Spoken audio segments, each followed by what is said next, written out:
So I guess it goes hand in hand. Anyway, I am not short on the good material, however. I have pulled out some excellent rags for this fine venue, and I wish to present one to you right now. This is by Mr. John Schwartz, the famous Tin Pan Alley songwriter and vaudevillian. This is one of his very best rags. It's from 1910. This is entitled Black Beauty Rag by John Schwartz.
Thank you very much. Well, next up is another number. As you've probably figured out if you saw and heard my my last set. Can everybody hear me okay? Okay, perfect. If you saw and heard my last set, you might realize that at least today I'm doing nothing but tunes from 1910. Now, actually, this set I'll make one exception, but you'll find out about that later. Right now, it's just 1910 all the way through. So next up is a tune that was a pretty big hit in 1910.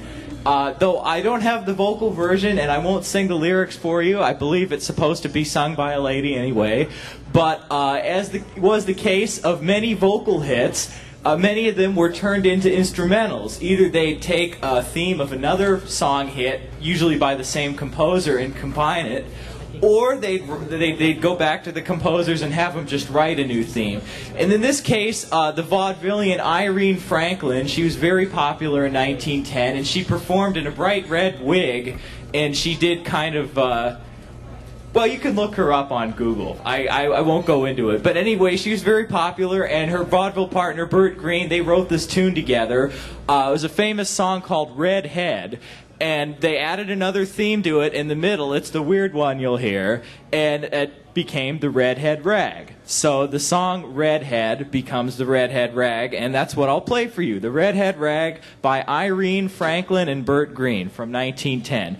And that second theme, it goes all the way around the circle of fifths. So if you know anything about music, listen for that. Here goes.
Very unusual. Thank you. I love that piece, and now I'm curious how the lyrics go, so I guess I'll have to find out when I get home. But anyway, as you folks may also know, I love variety. I don't just do all ragtime all the way through. I love doing other forms of music from the ragtime era. And now I also play marches, waltzes, things like that. And here is a very nice waltz by a very talented ragtime composer, Miss Charlotte Blake.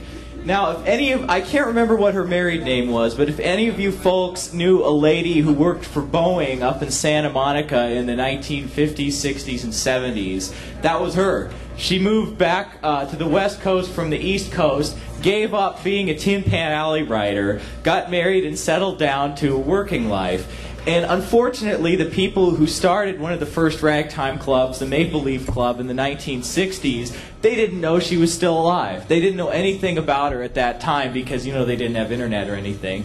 And so had they known, she could have been invited and a regular member at some of the club meetings. So she's very obscure today. We only recently found out anything about her, but she wrote some very good music. I think her music is of a higher standard than the usual Tin Pan Alley stuff.